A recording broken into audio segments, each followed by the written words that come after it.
Alright, so this will be some of the greatest gameplay I will ever upload on this channel, hands down. I played absolutely crazy in the last, I don't know, like couple hours of the season. I started unranked and I ended up just winning. I went on some crazy god streak where somehow, no matter what happened, no matter what I did, I ended up winning regardless. Um, for further context, I actually started playing a couple days ago, like maybe Friday or Thursday, but I try and play live ladder. So I started on ranked. I was like, you know what, it's gonna be piss easy. Let's make a live ladder video to help people while I deal with things, talk about how I'm doing. But I swear to God, talking while playing is one of the hardest things in the fucking world. Because every time I did it, I just tilt. I just keep losing.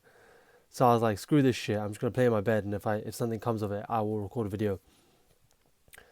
During this time, I accidentally maxed out my elite barbarians using elite wildcards, which is upsetting. And then some prick, I'm gonna put the message up. He's like, "GG, bro, we just faced on ladder." Listen here, you fucking dimwit. Okay, A, I'm using elite barbarians. It's clearly not Pekka. I would have fucked you up using Pekka. And B, that game was ridiculously close for someone who has incredible matchup. Like, no offense, G, but it's your matchup, and it should never have been that close. So anyway, if you're watching this, bro, fuck you, you daft prick. Anything else I need to mention? Yeah, this is gonna be a two-part series because, like, two-part video because A, I need content, so I'm not gonna play during the season. I mean, I don't have that much patience, and B, this video is gonna be way too long since I recorded as many games as I possibly could. There'll be like a couple losses I think in here too, just to talk about why I lost, even though I was playing really well.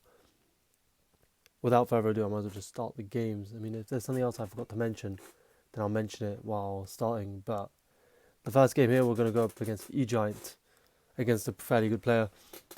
Oh yeah, for anyone who's saying I didn't get a good finish, I mean, I did get a top 400. For anyone who says it's not top 400, listen, gee, I ain't got time, man. Just it's close enough. It's close enough. I tried recording this like a day ago, but I was super tired and I don't know what happened, but my storage fucked up my phone. So I went out of my way to buy iCloud storage. You know how sad that is? Like I'm investing in something that doesn't even fucking pay me. I don't get paid for YouTube. And yeah, I'm investing regardless. So yeah, at this point I'm just kind of cycling cards, trying to figure out what he's playing. I know that it's either Graveyard, like some iteration of Graveyard or E-Giant, but I won't know for sure until he gives me a reason to find out. And since he's playing Knight rather than like Ghost, I really don't know. The reason why I go minions in the back is because I don't want him to go Baby Dragon straight at the bridge and get lots of value. So I guess I just wanted to stall out and play it slow. I Firewalled, cycle some damage in tower, nothing too crazy right now. Again, I'm still just trying to play cards, bait him into doing something. Here he goes for a cage, which is actually very surprising. Like I initially thought he would go for a tornado to activate the king tower, but he doesn't, so it's kind of helpful for me. I go Ewers at the back in case he wants to bait out a lightning, and now that he does, I know I'm up in elixir or enough elixir to go for a Pekka, because against E-Giant decks, you want to go Pekka in single, otherwise you lose essentially. Because in double and triple, they'll just cycle lightnings and bowlers at the bridge, and tornadoes to line up their bowlers, and yeah, it gets messy very quickly.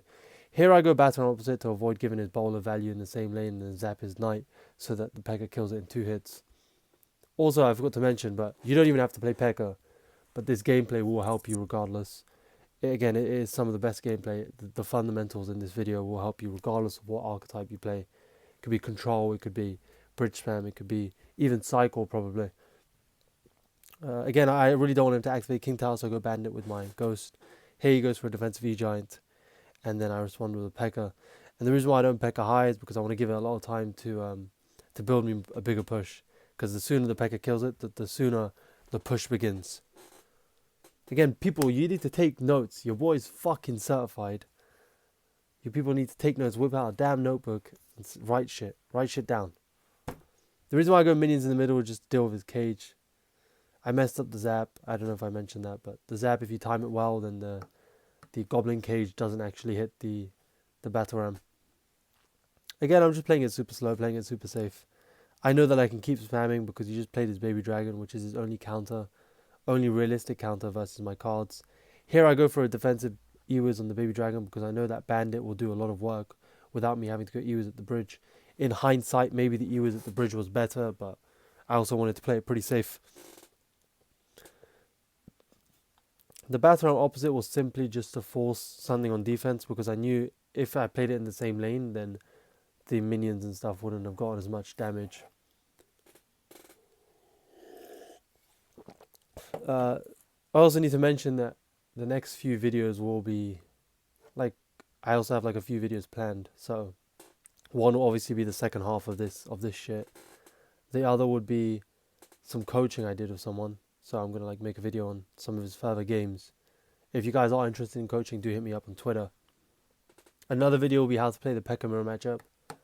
It's on the list at some point. I've gathered a lot of games. I've been gathering games in the process. So if you people do want to see anything, do let me know. I see a bunch of comments, right, from people that talk mad shit. So they'll be like, do I need to learn to cycle count or elixir count? I'll be like, bro, you're fucking like unranked. Why the fuck do you need to care about these things?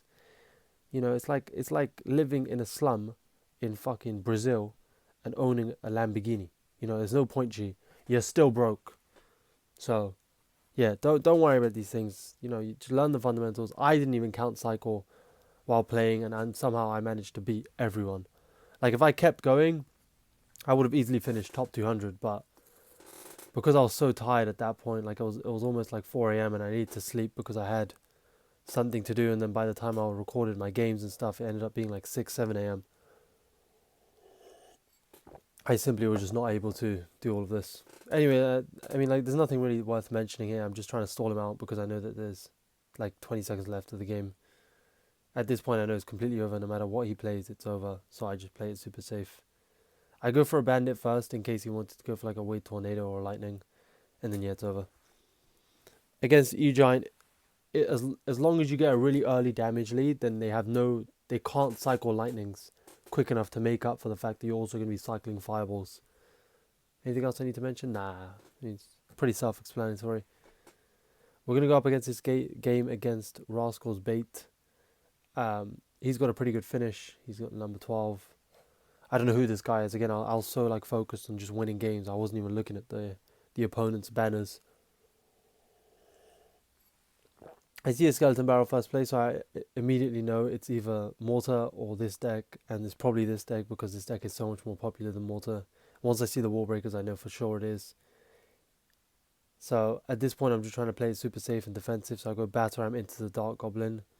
Here I go for a beautiful Ghost, because now I know it'll respond back to his Ghost, and it forces him to go Bomb Tower on defense. I also know he has to commit to this Ghost if he really wants to. But in this instance he doesn't. But I also know like that Ghost will be a problem later on.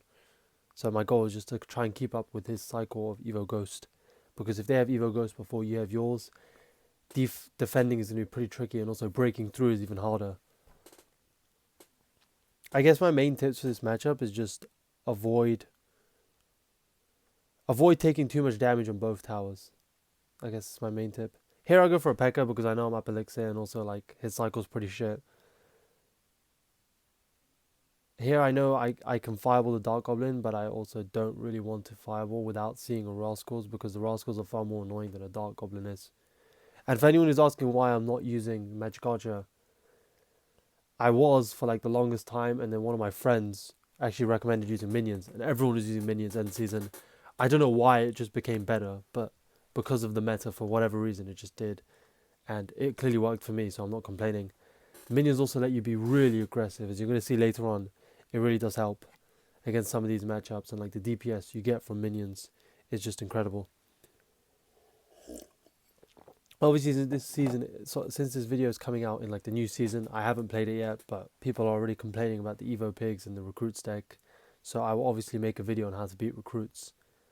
But genuinely, because half of these players are genuine retards, like I don't think it's going to be too big of an issue. This was a really bad Evo Ghost for him, because I know that he's going to commit, but it doesn't do as much as he thinks it does. Unfortunately, that one Wallbreaker does connect and my Evo Ghost dies. Otherwise, I probably would have won on the spot. I know I can't really go for anything too big here, because I know he's got a Bomb Tower in cycle, so I'm going to reset with another Pekka, because I know that the Rascals will die. This was a really bad finds by him, because yes, he does get like a bunch of damage, but it was also such a big overcommit, especially given the fact that he's down elixir.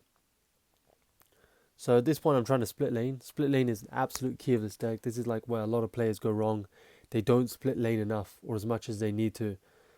And for that, I say, like, always try and prioritize split lane. Like, it is very difficult for your opponent to deal with both lanes at the same time. And you're going to see in a lot of these games I win purely because of split lane and not anything else. So at this point, I know I've basically secured the win, but I need like one more excuse to cycle a fireball on the tower or something. And in this case, it's the Ewiz that gets that one stun. So for that reason, I know it's just one fireball zap to win the game. However, I also want to play it extremely safe, which is why I zap on defense there and not zap on his tower. Whether or not he would have taken my tower, I'm not too sure, but I really didn't want to take any risks because I know I could cycle back to another one just as quickly. So here I'm just playing again super safe, being super careful not to do anything, and then I zap his tower and we win. If I had probably zapped earlier, I probably would have won, and I also wanted to fireball that initial defense quicker, but it's whatever, it's not the end of the world.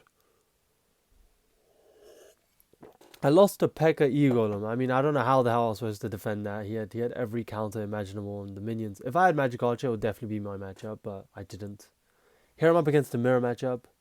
I was thinking about saving this for my video, but also, like, I might as well just mention it here because minions have matchup against Magic Archer. And the reason why is because minions DPS is just better and Magic Archer is just a bit too slow on defense and offense. So it can't really bail you out as much as minions can. But as you're going to see later on, it doesn't really matter because this guy played out of his mind. I don't know who this guy is, but he's really good. So once I see the Pekka, I know it's a mirror matchup, so I go Pekka of my own. The reason why I don't go Pekka immediately is because A, I'm not on 10 elixir, and B, an absolute essential of this matchup is having their opponent's Pekka on your side of the board. Whenever that happens, defending is really, really, really easy. Here he tries to predict my Ewiz, which again, really well played by him. But it doesn't really work out for him the way he wants it to. So my Pekka does live, and it does kill his bandit. And it's essentially like, it's on half health, right? And I've got like a bunch of troops coming down at the board. So in this case, it should immediately be tower down. But because of that beautiful Magic Archer, what should be a free tower for me ends up only being like 3,000 damage. Here's a pretty good moment, like where you're going to see I defensive fireball. I should probably go back actually. Let me go back and explain why I did this. So, as you can see in his hand, he played Battle Ram at straight 0, and I only have enough elixir for my minions, which will die to his Magic Archer, a Zap, which does nothing. But the reason why I say Zap is because then I can play Ewiz after. But if I do that, I commit too much on defense, or I can save up and take a bunch of damage with a Pekka. But none of those things really work out for me because he can afford enough elixir to have his Pekka back, and by the time my Pekka crosses to his side of the arena, etc. And if I just don't take the damage from the Magic Archer, then I'll be overcommitting too much, and then my Ewiz will end up dying regardless. So I think in that case, again, like I don't often recommend fireballing battle rams. You do want to save it for their Ewiz. But this is one of the rare moments where a fireball on a battle ram is far more better than committing with your Ewiz. That Ewiz placement is good to learn. It's the absolute best placement against Bandit because it gives it the least amount of hits. If you play it on top and they zap, then your Ewiz dies. So again, free tech. If you don't play Pekka but you play Ewiz, that will help you. So take notes, people.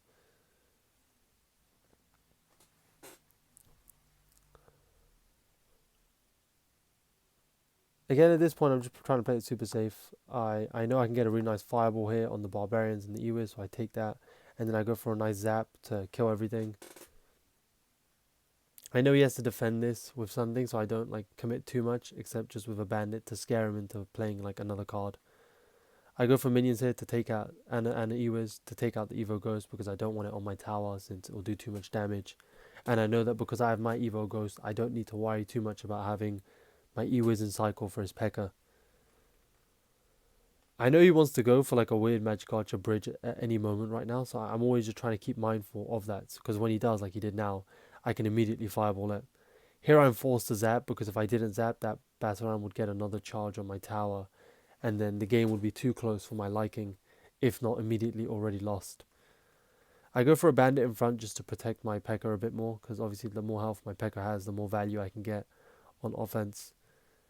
Here I was debating going for a fireball on his cards, but I thought a ghost would be a bit more annoying for him to deal with.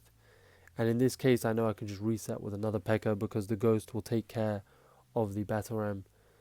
I also know in playing this Pekka, he wants to go for another magic archer bridge, so I'm always trying to be mindful of that magic archer. And I know that whenever he does it, I'm ready with my Ewiz. And the reason why I say Ewiz rather than my fireball is because I want to save my fireball for his like battle ram barbarians and his Ewiz and stuff. Obviously he does it now, and then because my Pekka is essentially like completely maxed out on health, and also like I've got a ghost and Ewiz, I know it's completely over, and there's nothing he can do to defend all of this, because everything he does I can just keep spamming on top. So yeah, at this point it was over. Obviously he defends like phenomenally well, but it doesn't matter because I'm still just going to keep being relentless with my pressure, and I called a good game. He played really well, like, to give him credit, like, it is minions matchup, but it's whatever.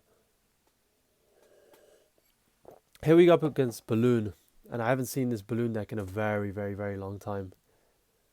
The typical Balloon deck is mostly just a 2.91, but Evo X is pretty broken, so I guess this deck still works on some fundamental level. This is Pekka's matchup, I'm not going to bullshit you people. If he had, like, guards and cannon, or just, like, cannon in general, then it would be a bit more, like, closer. But the Ice Spirit just makes it pretty redundant, and since I've got minions, it makes it even better. Like, if I had Magic Archer, then it would be kind of tricky, since the DPS you can get from Magic Archer is not that good. But minions almost always shut down a Balloon unless he commits a Tornado and Zap, or a Zap and Ice Spirit, so, yeah. Again, I'm trying to figure out what he's playing here, because I know that nobody really plays Balloon, and so I'm thinking this is just a really weird mortar deck, rather than anything else. And since obviously I don't know, but he's got a Zap, I'm thinking this is either a really weird mortar deck or like, couldn't even tell you because I have no idea. I go for I go for a Ghost in the back, and then he goes for a Valkyrie. What I was trying to say is that once I saw the Executioner, then I knew it was Balloon, but he hasn't played it yet, so I go Valkyrie. And the reason I go Valkyrie is because I know that even if he's got a mortar, he should be playing something regardless. So even if it's a mortar in defense or a mortar opposite lane, I've got minions. So the reason why I prefer minions is because you can always get bailed out by going early Pekkas in the back. And as you're going to see in like the second half of this video, there's going to be a lot of Pekkas in the back. The battle opposite was simply to force out the Valkyrie, because I knew that once the Valkyrie was dead, he's going to have a real hard time defending this Pekka. Unfortunately, the Pekka doesn't get a hit, but I really thought it would. And then obviously once I see the Balloon Executioner, I know it's... once I see the Executioner, then I know it's Balloon. Again, minions do a phenomenal job on defense. Instead of going Tornado on the King Tower, he goes for a Mine on defense, and that's what loses in this game. I don't know why he did this. And I also knew that even if by some miracle he managed to defend that push regardless, I would have had my Battle Ram for his opposite lane, which would have done a bunch of work also.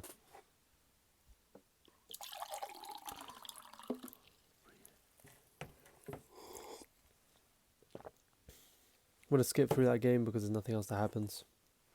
I get a lot of DMs from people giving me advice and tips. And even like whenever I join Discord calls, I get tips from people. And I find it so strange because I obviously know something you don't, you arrogant dickhead. You're like, it's like some random 6K player giving me an advice on how to beat a matchup. Like, bro, when have you ever played someone good in this matchup regardless to give me advice? I don't want to sound like a dickhead, right? But there's levels to playing Pekka. Like, obviously, to some extent, everyone will understand everyone. But it's like, Taurus is infinitely better than me. He's finished top 1 of Pekka. I will never finish top 1 of Pekka. But I can understand what he does. And so I can help him to some extent. Now, he knows whatever I'm going to tell him. But the only help I can give him is just keeping him in that right headspace. Like, last night, I actually just stopped at top 1k. I was like, fuck it, it'll just be good content for a video. And then it was my mate Zerelda who just said, you know what, man, you're playing Unreal, just keep going. Worst case that can happen is you just get a new finish. I said, you're right, man, I'll do that instead. But I was helping him on call get his finish. So he also went for a finish. And he said, I don't want to be too like risky. So I'm going to go for a couple more wins just to be sure.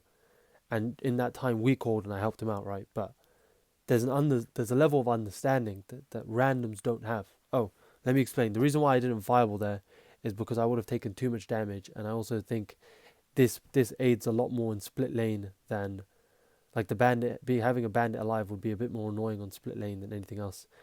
At this point, it was completely over. I could zap his spear goblins sorry, bats, but yeah, this matchup is Pekka's. I'm not gonna like bullshit you people. This Ewis was pretty bad on defense. Like you're gonna see I played Ewis here, but I have no idea how to defend the Evo Warbreakers. Like they get too much damage, regardless of what I do. Either way, this is still Pekka's matchup, and as you're gonna see later on, it doesn't really matter. The reason why I go bandit on those spear goblins is because I know that he's gonna take this tower at some point. Obviously, I'm gonna delay that for as long as possible, but I know that tower's gone essentially. So my goal is just to protect the other one at the same time. I was debating going Zap, but I instead tried to go for that battle ram to block the Warbreaker, but it didn't really work out the way I wanted it to. At this point, the Pekka in the middle plus my ghost being alive is completely over. The Ewis takes care of the bats and the spear goblins, and yeah, it's over. I would BM too if I was in this situation. I got bumfucked by some no-name shitter. I don't know how many hours before season end this was, but we were getting like pretty close. This guy's an ex-Graveyard player. I believe he plays Graveyard Freeze, but he plays like a dickhead. He's finished. He's got good finishes. He's way better than me, but he goes for Graveyard's first play, and that, as you're gonna see, he tries it in this game too. The slimy cunt. So he goes for a Valkyrie, the bridge, any moment now. There it is. And then now, as you can see in his hand, he's got Graveyard in his hand. So he was fully prepared to go for a Graveyard. Like, bro, if you're watching this, man, you're just a stinky cunt. Because who the fuck plays like that and tries to get away with it? Obviously, because I'm up so much elixir, and I can I debated zapping the spear goblins. Maybe I should have done, but I thought the minions would be a bit more annoying. But as you can see, it doesn't really make a difference because I'm going to get a bunch of damage early on in the game anyway. So because I know I'm up damage and up elixir, because he played that Furnace 0, I'm able to go for a ghost at the bridge at the same time. I go for a defensive bandit. I mess up the timing, but it's not the end of the world. I go for a nice zap here to try and kill as many of the spear goblins walking towards my tower and the one that spawns, because if I don't do that, then the bandit won't target his goblin hut. So yeah, I'm up damage, that's why I eat everything. I don't need to go for an Ewis or anything, because I'm up so much damage on both lanes that I don't need to worry too much about a couple hundred damage on my towers. Sometimes I see a lot of players, this goes out to all low level players no matter what deck you're playing. They overcommit too much. Like, bro, this ain't a CRL game. You ain't playing Muhammad Light for the World Finals. You don't need to worry about 10 damage on your tower. You're a no-name guy, and all these players make mistakes, myself included. And so I guess a big deal is not overcommitting as much and just letting your elixir build back up. That fireball zap was absolutely huge because it means I get a bunch of damage for free, and now his tower is only one fireball away. So all I need to do is just play it pretty safe, and I'm guaranteed the win. This is a pretty helpful interaction. You guys need to know that I go for a bandit on the bomber, not the Valkyrie first. And the reason why is because if I had gone for the bomber on the Valkyrie, then the Valkyrie would kill my bandit, and then I wouldn't do enough damage on his tower, on his Valkyrie, sorry, to make up for the fact that the bomber is now going to hit on my tower. That was my free excuse to cycle a fireball. I mean, I just needed one excuse to cycle a fireball, and the reason why I was now is because I would have barbarians that still live that could deal with everything else on the board. I know that he's going to poison it, but I'm still going to go for my minions because they'll deal with enough skeletons to be annoying. He goes for a vines, it doesn't matter because I would have had a zap anyway, and it was GG. If it gets to a 2-tower game, it would be pretty annoying, but either way, I mean, I think it's still I don't know who has matchup in this case, but I think it's not that bad. I mean, this graveyard variation particularly is not that bad. I lose a mirror matchup to Itachi. He's a really, really, really good Pekka player, but the only reason why I lost is because he's got Boss Bandit, and Boss Bandit makes the matchup so AIDS. It's essentially just 2 Pekkas. So, yeah. This deck, actually, I don't think is that good of a matchup for Pekka, but as you're going to see, I did not deserve this win. I played really well at the start, and then towards the end, it got considerably more shit. So here he activates his King Town. I'm like, okay, well that's great for me. I timed this bandit beautifully well. Oh, never mind. Sorry, that was a different game. Yeah, here I timed the bandit pretty shit. But there is a timing where if you play at the very last second, you get the most amount of value from the bandit. Obviously, it doesn't really make that much of a difference. You can make it way earlier, and the bandit will still live. But I guess I just do it just to show off. I know that because that Ewiz is now getting hit, he wants to go pump here. So I go Pekka the bridge immediately, anticipating him to go pump. I time it slightly late, which is a bit unfortunate for me. But here I delay my fireball because I wanted to try and get something else on the board. But it didn't really work out for me the way I wanted it to. So my Pekka only gets 1 hit instead of like 3. If I would have fireball zap earlier, I would have gotten more damage. But it's not the end of the world.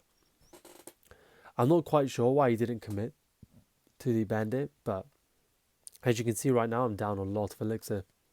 And I don't know why, but my dumbass decided, knowing that I'm down elixir, to go for a Battleram opposite. I guess my mindset at the time was, if he's going to take my tower, I might as well try and get his down to as low as possible. Maybe I could have defended if I had done this, but I didn't, so as you can see, defending this push is going to be borderline impossible. And the reason why is because while I do go for these minions on the baby dragon, they splash back onto it, and then now I've got to deal with his E-drag. Luckily, my Ewiz still lives, so I'm able to just fireball it out of the way, but the lone golem itself is just able to take out basically all of my tower. Here he goes for another healer, and I know he's going to set up another golem at some point, so I go Battleram opposite, and I know that his only counter right now is to go mini Pekka on my Battleram, and so I have to go Pekka the bridge because I cannot defend that tower regardless of what I do. I go for an Ewiz at the bridge also. At this point I'm just spamming a whole bunch of cards, trying to get as much damage as possible. I maybe should have fireballed on offense, but I wanted more split lane, and I was hoping that my Pekka would hit his tower, but it didn't. And as you can see, with 20 seconds left, it is very difficult to break through. He goes for a defensive pump, and I go for my ghost, again applying more pressure in this lane. I go for an Ewiz opposite lane. He goes for a mini Pekka, and I call a good game. I'm like, dude, it's over. I can't break through. I cannot defend. As you can see here, this is where I get extremely lucky. He plays a really bad tornado, like super late, and because of that, my bandit does manage to dash on the tower and win the game. Well, not win the game, but obviously now I'm in such a comfortable lead, and I also know that because he's just played his only 2 ground cards, he's got nothing in cycle to deal with anything. So I just go for a bandit in the pocket and I win. Again, I really didn't deserve this win whatsoever. I think I played considerably bad, especially that Battleram. That Battleram was a horrible mistake from me. But in Golem, I think it's always good to go Pekka the bridge whenever they go for their pumps. So yeah, the next game is against this deck. I mean, you're going to face this deck so much. Obviously, maybe not this season, but last season this was such a common deck. So yeah, I'm defending both lanes. And the reason why I do it this time and not other times is because I have a bandit I've already played, so I can just split lane for free. The minions were simply there just to take out the ghost. And yeah, I'm just trying to play it super safe. I already know what the matchup is.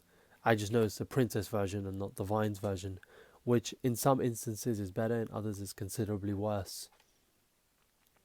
I go for a battle hit ram here. Obviously, I've got my Ewiz ready if I need to, but I wanted to see if he'll play anything and give me some value. He doesn't, so I just go for an Ewiz. Again, I'm trying to play it super safe. I'm not trying to do anything that will, ruin this start, because my start in single is mainly just to survive. Obviously, there'll be some matchups where, some players where they'll end up fucking up and playing like a complete moron. And in that instance, of course, capitalize on your lead and stuff. But I'm talking about a general perspective, and most of these players are getting pretty good. Listen, I don't know who made this a thing, but for some reason, ranked is way harder than top ladder, because I was struggling hella, like I was losing games at unranked more than I was in like top 1k. I climbed up super easily after. I got on like a 9-win streak against good players. So yeah, I don't know, man. They changed some shit somewhere, I guess. I timed my Ewiz pretty shit there. And then I also go for a Battleram in front of my Ewiz because I want to... Okay, never mind. I don't go for a Battleram. Okay, I'm just a retard. I would have gone Battleram though. I don't know why I didn't. I go for a bandit and then I go for a ghost to deal with the Rascal ladies. Otherwise, I'll take too much damage if I don't. This push is going to be super annoying for him to deal with, so I'm going to immediately zap his Evo Ghost and then let everything else defend and defend itself. I get a really nice Ewers here on everything, and then I just kind of go for a late bandit. I mean, I should have played it a bit earlier, but it's whatever. I'm up a bunch of damage, and now I know I just need to play safe. I love going defensive fireballs on his skeleton barrels. I mean, it's such a good play, and I don't think I've never seen any big Pekka players do that often. A lot of players would rather commit with like minions than go for a defensive fireball, and I'm not quite sure why. Maybe it's just a bad play, but it's something I've developed in my playstyle, and it helps me win this matchup quite often. I like delaying my fireballs too whenever I see big pushes like that, because I know that they want to go for their skeleton barrels with it. So I was trying to get some more value. Obviously, if that doesn't happen, then I'll just take whatever I'm given.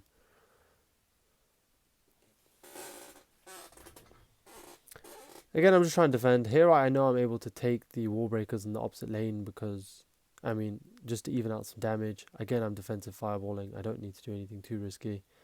I go for a defensive battle. I'm here to take care of the princess and the ghost, and then Evo Ghost on his Rascal ladies. Here at this instance, I know I'm able to go for like a really weird bandit on his barbarian and dark goblin, and then again I go for a defensive fireball. I don't really have a choice, so I'm just forced to go for these defensive fireballs. Here he plays super well because I can't do anything against his... Sorry, my phone's dying. But yeah, I can't do anything against his Evo Ghost. So he gets a bunch of damage. Luckily, that princess does fuck up for him, and so my minions stay alive, which to end up being huge for me. And so I win the game off of those minions. I didn't really deserve this win. Genuinely, I don't think I played that well. I don't think it's Pekka's matchup, but I don't think I played that well either.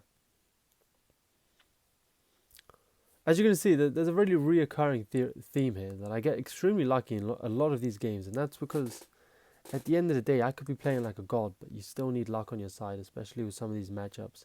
Yes, sometimes I do predict, but either way, you can predict your opponent.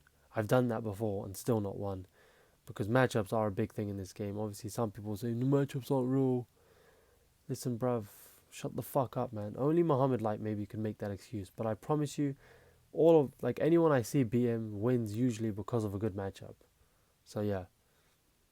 I know it's Hyperbait, and I know Hyperbait's extremely annoying, and I also know that in this matchup I do have to sacrifice a tower if I even want a chance to win this game.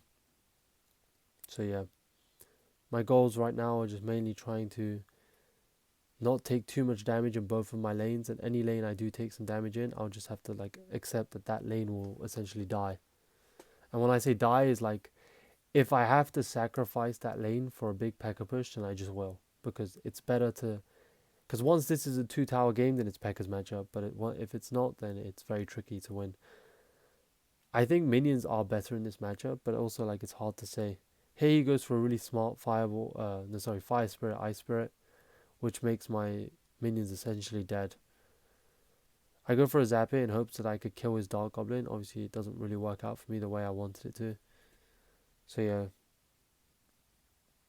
he's playing like exceptionally well. I got to give him credit. But I also know that once I have my Evos in cycle, then it'll be very tricky for him to defend a massive push where I steamroll both of his lanes. Obviously it's possible, but it's very tricky.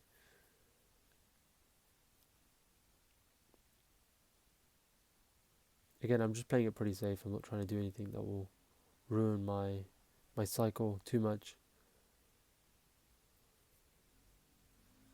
I go for a really shit Ewers there. I mean, I tried to get it on these suspicious bush thingies. It doesn't really work out for me, but it's fine.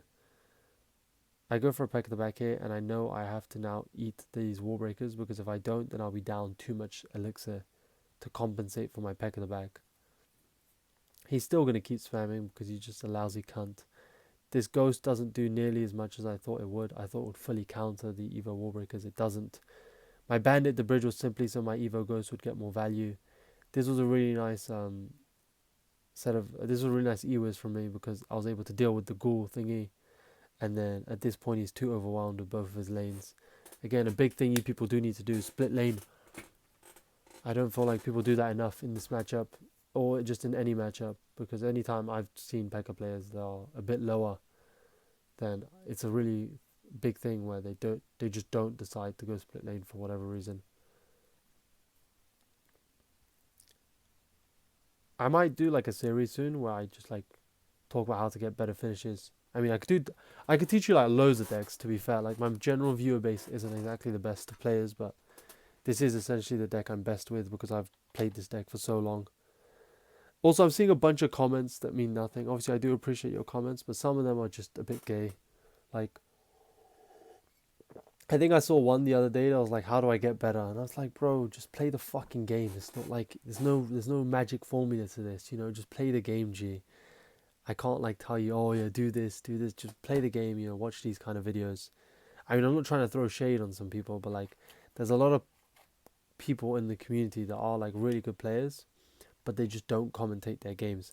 And on the flip side, there's a lot of shit creators with a much bigger audience than me, but for whatever reason, they're just not very good at the game. So yeah, obviously I'm not trying to throw shade to anyone, so that's why I'm not naming anyone, but I promise you there's some real shitters in this community, and there's some real good players who just don't talk about what they do or why they do it. So yeah, obviously your boy's professional and dripped out as always. I know someone said that I dress like a professor, so from now on we're going to make it a thing. Every video I upload, I will be in a suit or something nice, something put together, because people are more likely to learn from a guy who's dressed clean, fresh, like a pimp, than someone who's dressed like a trans person. I don't know what I was gonna say. I was gonna say a faggot, but I don't think Supercell would like that word. But yeah. Again, like this is probably Pekka's matchup, but he does play it pretty well. Like, since he doesn't have Valkyrie, even if he did have Valkyrie, it would be like pretty good for me, but Berserker is like so and so, I guess. These minions don't do quite what I thought they would. I thought they would like hit the wall breakers and still live, but they don't, so I'm down elixir, which I don't want to be. That was a really smart magic archer by him too, because if I didn't fireball, then I'd be down like 1,000 and a bit damage.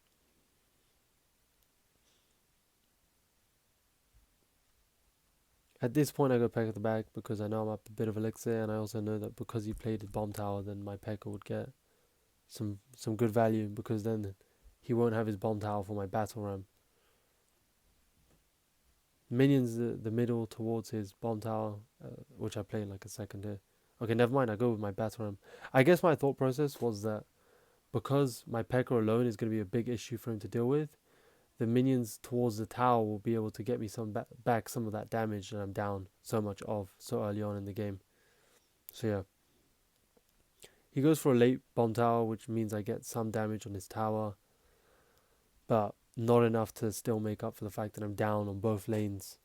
But since I know that he struggled with this push like a lot, I know that I'm up enough elixir to go for another Pekka push. And the reason why I say I know I'm up elixir, because I know I said I don't count. So you people are gonna be like, well, how does he know? Well, if the opponent takes a long time to play something in response to my Pekka, or if the opponent takes too long to deal with that battle ram, for example, I know he's played that at 0 elixir. So yeah. Again, I'm just trying to like make sure to prioritize split lane. I think it's really important. I go for another Pekka in the back because, well, sorry, I go bandit first and then I go for a Pekka in the back. And the reason why I go bandit first is because it shuts down any like weird minors or magic archers, and also prevents him going magic archer the bridge if I go for my Pekka first. So yeah. At this point, like I said, I'm always trying to prioritize split lane. This is why I go minions in the middle, and that's because minions is super annoying for him to deal with. This miner here didn't really make much sense because I'm just going to ignore it. Like, it doesn't really do anything to me. Like, sure, I might take like a couple hundred damage, but it's not enough to justify overcommitting. Especially since now he's overspent on defense. So I know I can break through this one push if I just play my cards right, which I do. Because all I do is just keep spamming cards with my bandits and my ghosts, because I know I'm up elixir, and I also know that his cycle's pretty bad. Again, this miner here was like, I really don't understand these miners. Like, I know he wants to get some damage, but they don't do what he thinks they do. So yeah, through that I won. I mean, like, obviously he was playing really well, so I don't know if I would have been able to win if he hadn't gone for these miners, but they didn't really make that much sense. This game is up against Lumberloon, which I'm actually not too sure who his matchup, because minions are kind of like so-and-so. Like, they're good on defense, but then they're also pretty weird in the sense that Baby Dragon does, like, make quick work of them. And as you're going to see, it doesn't really matter, because either way I end up playing like a retard regardless, because some of the Pekkas in the bridge I make was just so ass that I was debating not even including this in the video. But in the best interest of authenticity, I figured, hey, fuck it, Mr. One Take Wonder, I might as well put it in anyway. I had to kind of let this Pekka die because I didn't really want to commit with a minions and zap, and he went for a balloon, which was really smart by him, because Magic Archer would mean the balloon would still get a couple hits, but because I had minions I was able to defend fully. Again, totally not deserved at all, but I ain't complaining, man, I ain't complaining.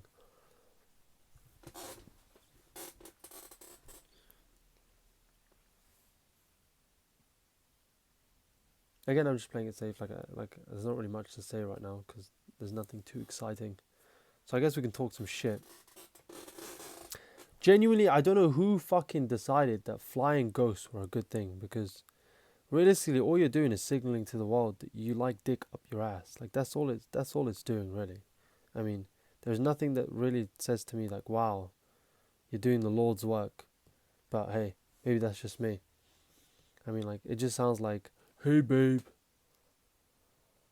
I don't know, bruv. He's a cuck, right? He's like, hey babe, are you cool with that guy Jamal? He's like, oh yeah, baby, he came over last night. Really? Fucking geeks, bro. I don't know who decided that flying pigs were a good idea. You're just gay. And then they decided to boost recruits. Someone out there thought, you know what goes really well with Royal Hogs? The Royal Recruits. You fucking prick. All you've done is just make a meta insufferable, full of no-name shitters using that deck. That's all you've done. This was a really good tornado by him, so he was able to fully counter my push, which is a bit of a shame, but it's whatever. The reason why I go Ghost is because if I know I have to go Ewiz on his Inferno Dragon, and if I went for the Ewiz by itself, then he would be able to go for a balloon, and then I'd be kind of cooked. But yeah, man, I don't know who decided any of this shit. And then also I noticed that they removed Elite Wild cards, so people can't even fucking max cards anymore, and I've wasted 50 on fucking E-Bobs. That was a really late Ewiz by me, but it's not the end of the world. So yeah, man, I don't know. Supercell's cooked the game. I mean, everything's a bit shit right now. Everything's a bit cooked. I'm also seeing a bunch of people, like, the comments, and not even just from this video, like previous videos, where they're like, yo, bro, what's the best deck for 20 wins? Gee, you're just an idiot, man. There is no best deck. Just learn a deck, pick a deck. I chose to pick this shitty deck. Do I think this deck's good? No. Do I think there are good players with this deck? Absolutely. Does this deck teach you how to play Clash Royale? Also, yes. Like, there's a lot of decks out there that won't teach you everything. And the reason why I say this will teach you everything is because you need a real good understanding of when to push and when not to push. Because, yes, counting cycle, but this deck requires you to count cycle. Like, other decks, not so much. You know, like, if you're playing a Golem deck, I mean, there's not exactly much cycle to count you. Just fucking play cards behind your Golem. And also, like, this deck is timeless, so it means you can adapt. And, like, this deck prioritizes adapting your playstyle given the meta. And a lot of decks don't really do that as well as Pekka does. This bowler at the bridge, I know what he was going for, but it really wasn't as smart as he thinks it was. So, gee, if you're watching this, you're a fucking idiot. And because of that, I'm able to just go for a massive commit on the opposite lane. At this point, I'm still spamming with my Pekka at the bridge, because I know that the Ewiz will end up doing a bunch of like, the Ewiz will like multi-target on his Inferno Dragon, depending on where he places it. Here I go for a zap to try and get the ram on the tower. It doesn't really work out for me, but it's fine. I was debating going for defensive minions, but I also know that he wanted to go in so I wanted to keep my minions for his balloon whenever he plays it. And here he does here. The reason why I go Batarang is because I don't want him to go freeze on anything, and I go Zap just to prevent even more damage from the bowler, and then I win the game. Did I deserve this win? No. As you're going to see, this is part 1 of a 2-part series. Part 1, this is like me just trying to pump some video out in time. Part 2 is where like the real good shit happens, because you're going to learn more shit there than you did here. I mean, there's not really any good gameplay from this video. I mean, there's a few good things you people should like. If you're telling me you've watched this video so far and you haven't learned a single thing, A, you're a liar, and B, you're an arrogant prick, because I know you've learned something. This is the last game we'll be up against minor wall breakers. I think this is the last game, I'm not too sure. But yeah.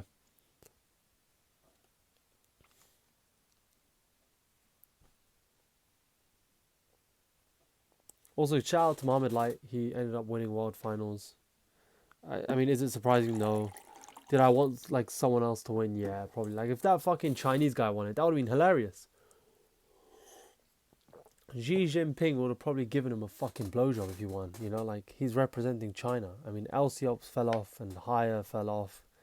And to be fair, this guy actually played like really well. He probably played better than I would have in such a big stage. Like he didn't give a shit. But unfortunately, he did end up losing. But it's fine. He played ridiculously well. But he kept repeating decks, which was kind of his mistake. He didn't really have more decks available to him. But yeah, if you're watching this, G, Frontier Guard, I was rooting for you, bro. I was also rooting for OP Sam, but Goblin Machine got nerfed, so he was kind of fucked from the get-go. Like his entire playstyle was just tilting his opponents with Goblin Giant and then winning the next two. Then the meta fucked him, so he didn't really have a choice. Against this variation with Valkyrie and Spear Goblins, the Valkyrie's a bit more annoying, but the Spear Goblins are a bit more better than the Skeletons, because the Spear Goblins are just a bit more heavier and they don't get as much value as you'd want it to.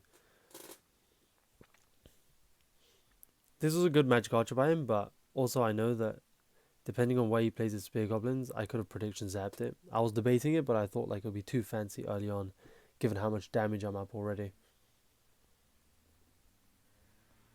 I tried to activate my King Tower here. I know that the interaction is possible. I'm never able to do it. It's something I might practice later on, but again, I don't need to know these fancy things, man. Like there's some tech in this video that you should learn, but most of it really comes down to just knowing when to push and when not to push. And you're gonna see this is a real reoccurring theme in my gameplay, that I don't really have like a devout understanding of the deck. I used to, like years ago when I used to be a fucking nerd. But this was more just to prove to myself, A, I'm not washed, and B, like the game is not that hard. People make it more complicated than it is. I mean, it's 95% mindset, 5% actual ability. When I was on my crazy win streak, I was beating Expo with fucking minions, which is impossible. With Magic Archer, it's a bit possible, but with minions, it's borderline impossible because you can't do anything with minions. It dies to everything, but I still did it because nobody gives a shit. That's how I won. I have to go Fireball on defense and then an E-Wiz just to take care of everything. I can't really do anything with these barbarians and E-Wiz, so I just kind of reset and just go for a bandit at the back. The Ghost High was because I wanted to make him play a Magic Archer the bridge, which he does, so I'm able to go Pekka the bridge for free. Here I know I'm in a really good position because he just played his Magic Archer and Spear Goblin, so I'm able to go minions with my Pekka. And not in the middle this time because I wanted to go to the tower instead of going to his bomb tower or whatever he plays, right? And so yeah, I win the game. I BM him because I don't like players who go Magic Archer and Tornado because you just look like a dickhead.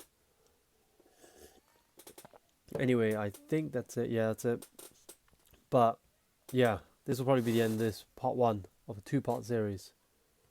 If you people did enjoy, do let me know. Do comment, because I read all of them. Whether or not I reply to them, I'll make a video. The next video after like the second half of this will be responding to comments while leaving something in the background, or I might play some live ladder while responding to comments, because I've seen a lot of funny comments from a lot of morons. Obviously, I don't really want to offend people that comment because I do appreciate it all. But I swear, some of you pricks, man, just talk so much shit. Again, if you did enjoy this content, do let me know. I love reading all my comments. I love seeing all the support. It's wonderful. Anything else I need to mention? Yeah, I think this season I'm gonna use Magic Archer again because with recruits and stuff, I think Magic Archer is better. Yeah, I don't know, man. That's probably everything. But peace.